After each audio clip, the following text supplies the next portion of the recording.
Item ಯಾವುದೇ ಇರಲಿ try ಮಾಡಿ ಆಚಿ ಚಿಕನ್ ಮಸಾಲಾ. ತುಮಕೂರು ಬಳಿ ನಾಡ ಬಾಂಬ್ ಸ್ಫೋಟ ಪ್ರಕರಣಕ್ಕೆ ಸಂಬಂಧಪಟ್ಟಂತೆ ಪಾಗಲ್ ಪ್ರೇಮಿ ನಾಗೇಂದ್ರ ಸ್ಥಳದಲ್ಲೇ ಮೃತಪಟ್ಟರು. ಬಟ್ ಪವಾಡ ಸದೃಶ್ಯ ಅನ್ನೋ ರೀತಿಯಲ್ಲಿ ಪ್ರೇಮಿ ರಮ್ಯಾ ಅವರು ಬದುಕುಳಿದಿದ್ರು. ಆಕೆಯ ಸ್ಟೇಟ್ಮೆಂಟ್ ಇದೆಯಲ್ಲ, ಅದು ಬಹಳ ಬಹಳ ಇಂಪಾರ್ಟೆಂಟ್ ಆಗುತ್ತೆ ಇಡೀ ಪ್ರಕರಣದಲ್ಲಿ. ಈ ನಾಡ ಬಾಂಬ್ ಸ್ಫೋಟ ಆಗೋಕ್ಕೂ ಮುಂಚೆ ಕಾರ್ನಲ್ಲಿ ಆಗಿದ್ದೇನು ಅನ್ನೋದ್ರ ಬಗ್ಗೆ ಹೇಳಿಕೆಯನ್ನ ಪಡೆದುಕೊಂಡಿದ್ದಾರೆ ಪೊಲೀಸರು.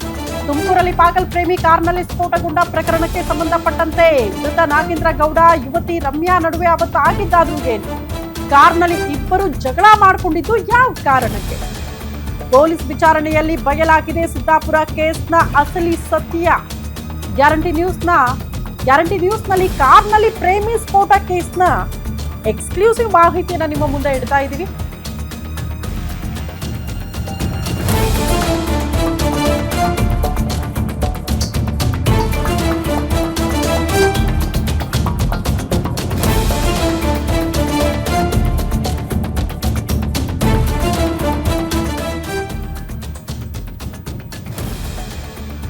ತುಮಕೂರಲ್ಲಿ ಪಾಗಲ್ ಪ್ರೇಮಿ ನಾಗೇಂದ್ರ ನಾಡ ಬಾಂಬ್ ಸ್ಫೋಟ ಪ್ರಕರಣಕ್ಕೆ ಸಂಬಂಧಪಟ್ಟಂತೆ ಈ ವಿಚಾರದಲ್ಲಿ ಯುವತಿ ಹೇಳಿಕೆಯನ್ನ ಪಡೆದುಕೊಂಡಿದ್ದಾರೆ ಪೊಲೀಸರು. ಹಾಗಾಗಿ ಆ ನಾಡ ಬಾಂಬ್ ಸ್ಫೋಟಗೊಳ್ಳೋಕ್ಕೂ ಮುನ್ನ ಇಬ್ಬರ ಮಧ್ಯೆ ಆಗಿದ್ದಾದ್ರೂ ಏನು, ಕಾರ್ನಲ್ಲಿ ಯಾವ ಕಾರಣಕ್ಕೆ ಇಬ್ಬರ ಮಧ್ಯೆ ಜಗಳ ಆಯಿತು, ಎಲ್ಲಾ ವಿಚಾರಕ್ಕೆ ಸಂಬಂಧಪಟ್ಟಂತೆ ಪೊಲೀಸರ ವಿಚಾರಣೆಯಲ್ಲಿ ಅಸಲಿ ಸತ್ಯವನ್ನ ರಮ್ಯಾ ಬಿಚ್ಚಿಟ್ಟಿದ್ದಾರೆ ಅನ್ನೋದ್ರ ಡೀಟೇಲ್ ಸಿಗ್ತಾ ಇದೆ. ಹಾಗಾಗಿ ಕಾರ್ನಲ್ಲಿ ನಾಡ ಬಾಂಬ್ ಸ್ಫೋಟ ಪ್ರಕರಣಕ್ಕೆ ಸಂಬಂಧಪಟ್ಟಂತೆ ಒಂದಷ್ಟು ಎಕ್ಸ್ಕ್ಲೂಸಿವ್ ಮಾಹಿತಿಯನ್ನ ಗ್ಯಾರಂಟಿ ನ್ಯೂಸ್ ನಿಮ್ಮ ಮುಂದೆ ಇಡ್ತಾ ಇದೆ. ಮತ್ತೊಂದು ಅಪ್ಡೇಟ್ ಇದೆ. ಸಿನಿಮೆಯ ರೀತಿ ಬದುಕುಳಿದಿದ್ದ ರಮ್ಯಾ ಹೇಳಿಕೆಯನ್ನ ಪೊಲೀಸರು ಪಡೆದುಕೊಂಡಿದ್ದಾರಂತೆ. ಸದ್ಯಕ್ಕೆ ಸಿದ್ದಾಪುರ ಪೊಲೀಸರ ವಿಚಾರಣೆ ವೇಳೆ 2 ಪುಟಗಳ ಹೇಳಿಕೆಯನ್ನ ರಮ್ಯಾ ಕೊಟ್ಟಿದ್ದಾರೆ.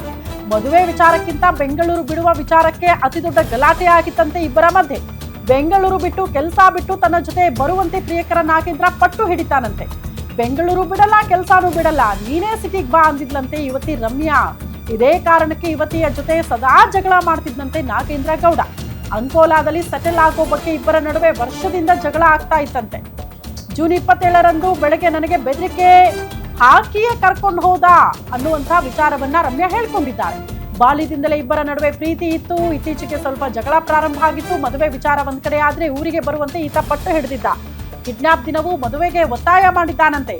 ನಾನು ಕೂಡ ಮದುವೆಗೆ ನಿರ್ಧಾರ ಮಾಡಿದ್ದೆ, ಆದ್ರೆ ಮಾರ್ಗ ಮಧ್ಯೆ ಮದುವೆ ಬೇಡ, ನೀನು ಬೇಡ, ಮೋಸ ಮಾಡದೆ ಅಂತ ಕಿರಿಕ್ ಶುರುವಾಯ್ತಂತೆ. ತನ್ನ ವರಸೆಯನ್ನ ಬದಲಾಯಿಸ್ಬಿಟ್ಟು ಕಿರಿಕ್ ಶುರು ಮಾಡಿ ಏಕಾಏಕಿ ಚಾಕು ಹಾಕಿದ್ರಂತೆ. ಮೊದಲು ನನ್ನನ್ನ ಕೊಂದು ನಂತರ ನಾಗೇಂದ್ರ ಸಾಯೋದಕ್ಕೆ ನಿರ್ಧಾರ ಮಾಡಿದ್ದ ಅಂತ ರಮ್ಯಾ ಹೇಳಿಕೆ ಕೊಟ್ಟಿದ್ದಾರೆ. ನಾಗೇಂದ್ರ ಗೌಡ ಕಿಡ್ನಾಪ್ ಮಾಡಿದ ಕಾರಣದ ಬಗ್ಗೆ ಕೂಡ ಸಂಪೂರ್ಣ ಹೇಳಿಕೆಯನ್ನ ದಾಖಲಿಸಿಕೊಂಡಿದ್ದಾರೆ. ಕಾರು ಚಾಲಕನಿಗೆ ಕಿಡ್ನಾಪ್ ಬಗ್ಗೆ ಮಾಹಿತಿನೇ ಇರಲಿಲ್ಲ ಅನ್ನುವಂತ ವಿಚಾರವನ್ನ ರಮ್ಯಾ ಪೊಲೀಸರ ವಿಚಾರಣೆಯ ಸಂದರ್ಭದಲ್ಲಿ ಹೇಳ್ಕೊಂಡಿದ್ದಾರೆ ಅನ್ನೋದ್ರ ಡೀಟೇಲ್ ಸಿಗ್ತಾ ಇದೆ.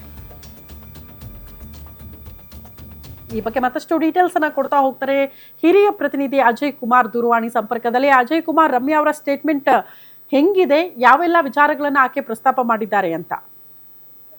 ಖಂಡಿತವಾಗ್ಲೂ ಶ್ರುತಿ, ಈಗ ಈ ಯುವತಿ ಏನಿದ್ದಾಳೆ ಆ ರಮ್ಯಾ, ಆಕೆ ಕೂಡ ಕೆಲವೊಂದು ಮಹತ್ವದ ಹೇಳಿಕೆಗಳನ್ನು ಕೂಡ ಈಗಾಗಲೇ ಕೊಟ್ಟಿರುವಂತದ್ದು. ಯಾವ ವಿಚಾರಕ್ಕೆ ಇದನ್ನ ಮಧ್ಯೆ ಜಗಳ ಆಗ್ತಿತ್ತು ಅಂತ ಹೇಳಿ ಕೂಡ ಈಗಾಗಲೇ ಪೊಲೀಸರು ಕೂಡ ಕೇಳಿದಂತ ಸಂದರ್ಭದಲ್ಲಿ ಆಕೆ ಕೂಡ ನಾಗೇಂದ್ರ ಏನಿದ್ದಾನೆ ಆತ ಮದುವೆ ವಿಚಾರಕ್ಕೆ ಸಾಕಷ್ಟು ಜಗಳ ಮಾಡ್ತಾ ಇದ್ದ. ಇಷ್ಟೇ ಅಲ್ಲದೆ ಬೆಂಗಳೂರು ಬಿಟ್ಟು ಹೋಗೋಣ ಅಂದ್ರೆ ಅಂದ್ರೆ ಅಂಕೋಲಕ್ಕೆ ಹೋಗೋಣ ಅಂತಾನು ಕೂಡ ಸಾಕಷ್ಟು ಪೀಡಿಸ್ತಾ ಇದ್ದ. ಅದೇ ನಾನು ಬೆಂಗಳೂರು ಬಿಡೋದಿಲ್ಲ, ಕೆಲ್ಸನೂ ಬಿಡೋದಿಲ್ಲ, ನೀನೇ ಸಿಟಿಗೆ ಬರಬೇಕು, ಸೊ ಹೀಗಾಗಿ ಇಲ್ಲಿ ನಾವು ಹೊಸ ಜೀವನವನ್ನ ಪ್ರಾರಂಭ ಮಾಡೋಣ ಅಂತಾನು ಕೂಡ ನಾನು ಹೇಳಿದೆ. ಅದೇ ಒಂದು ವಿಚಾರಕ್ಕೆ ಸಾಕಷ್ಟು ಬಾರಿ ನಮ್ಮ ಮಧ್ಯ ಜಗಳ ಆಗ್ತಿತ್ತು ಅಂತಾನು ಕೂಡ ಈಗಾಗಲೇ ಆಕೆ ಕೂಡ ಹೇಳಿರುವಂತದ್ದು. ಇನ್ನು ಆಕೆ ಪ್ರತಿ ಬಾರಿನೂ ಕೂಡ ಕೇಳಿದಂತ ಸಂದರ್ಭದಲ್ಲೂ ಕೂಡ ಈತ ಕೂಡ ಆದಷ್ಟು ಬೇಗ ಮದುವೆ ಆಗೋಣ ಅಂತಾನು ಕೂಡ ಹೇಳ್ತಾ ಇದ್ದ. ಆದ್ರೆ ಇದಕ್ಕೆ ಆಕೆ ವಿರೋಧವನ್ನ ವ್ಯಕ್ತಪಡಿಸ್ತಾ ಇದ್ಲು. ಮತ್ತೆ ಈಕೆ ಕೂಡ ಬೆಂಗಳೂರಿನಲ್ಲಿ ಆಸೆ ಇತ್ತು ಇರೋದಕ್ಕೆ. ಆದ್ರೆ ನಾಗೇಂದ್ರ ಮಾತ್ರ ಇಲ್ಲ, ನೀನು ಬೇರೆ ಊರಿಗೆ ಹೋಗೋಣ, ಅಲ್ಲಿ ನಾವು ಸೆಟ್ಲ್ ಆಗೋಣ, ಅಲ್ಲೆಲ್ಲ ನಮ್ಮ ಆಸ್ತಿ ಮನೆಗಳಿದೆ, ಅಲ್ಲಿ ಹೋದ್ರೆ ನಾವು ಆರಾಮಾಗಿ ಇರ್ಬೋದು ಅಂತಾನು ಕೂಡ ಹೇಳ್ತಾ ಇದ್ದೆ. ಈ ಒಂದು ವಿಚಾರಕ್ಕೆ ಇಬ್ರು ಮಧ್ಯೆ ಸಾಕಷ್ಟು ಬಾರಿ ಕೂಡ ಜಗಳ ಆಗ್ತಿತ್ತು. ಮತ್ತೆ ಇತ್ತೀಚೆಗೂ ಕೂಡ ಈಕೆ ಮೇಲೆ ಈತ ಅನುಮಾನ ಪಡ್ತಾ ಇದ್ದ ಅಂತಾನು ಕೂಡ ಗೊತ್ತಾಗಿದೆ. ಅದು ಕೂಡ ಒಂದು ಪ್ರಮುಖವಾದಂತಹ ಕಾರಣ ಅಂತಾನು ಕೂಡ ಈಗಾಗಲೇ ಗೊತ್ತಾಗ್ತಿರುವಂತದ್ದು. ಇನ್ನು ಕಿಡ್ನಾಪ್ ಏನಾಗ್ತಾಳೆ ರಮ್ಯಾ, ಹಿಂದಿನ ದಿನವೂ ಕೂಡ ಇದೇ ವಿಚಾರಕ್ಕೆ ಕೂಡ ಇಬ್ಬರ ಮಧ್ಯೆ ಜಗಳ ಆಗಿರುತ್ತೆ.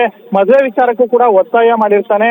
ಯಾವಾಗ ಕಾರ್ನಲ್ಲಿ ಹೋಗಿ ಕುತ್ಕೊಂತಾನೋ ಆಗ ಇಲ್ಲಿ ಮದುವೆನೂ ಬೇಡ ಏನು ಬೇಡ, ನೀನಂಗ್ ಮೋಸ ಮಾಡಿದ್ಯಾ, ನಾನು ನಿನ್ನನ್ನ ಸುಮ್ನೆ ಬಿಡೋದಿಲ್ಲ ಅಂತಾನು ಕೂಡ ಆತ ಹೆದರ್ಸಿರ್ತಾನೆ. ಆ ಒಂದು ವಿಚಾರಕ್ಕೆ ಆನಂತರ ಅಲ್ಲಿ ಕೂಡ ಜಗಳ ವಿಕೋಪಕ್ಕೆ ಕೂಡ ಹೋಗಿರುವಂತದ್ದು. ಆ ನಂತರದಲ್ಲೂ ಕೂಡ ಅಲ್ಲಿದ್ದಂತಹ ಏನು ಕಾರ್ ಡ್ರೈವರ್ಗೂ ಕೂಡ ಯಾವುದೇ ರೀತಿಯಾಗಿ ಕಿಡ್ನಾಪ್ ಆಗಿದೆ ಅಂತಾನು ಕೂಡ ಗೊತ್ತಿರ್ಲಿಲ್ಲ.